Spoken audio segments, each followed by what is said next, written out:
Pallavi media ଆଗରେ ପ୍ରମାଣ ଦେଖାଇ କହୁଛନ୍ତି ମୁଁ ଏକଦମ ଇନୋସେଣ୍ଟ, ମୁଁ ଲାଞ୍ଚ ଖାଇଥିବା କଥା ସମ୍ପୂର୍ଣ୍ଣ ମିଛ, ଯାହା ଏବେ ଆପଣମାନେ ନିଜ ଆଖିରେ ଦେଖିଲେ।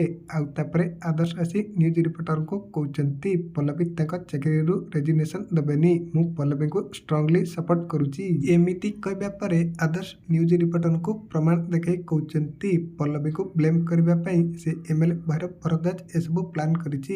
ଆପଣମାନେ ଯାଆନ୍ତୁ ଆଉ ସେ ଏମଏଲଏ ଭୈରବ ଭରଦ୍ୱାଜକୁ ଏସବୁ ବିଷୟରେ ପଚାରନ୍ତୁ।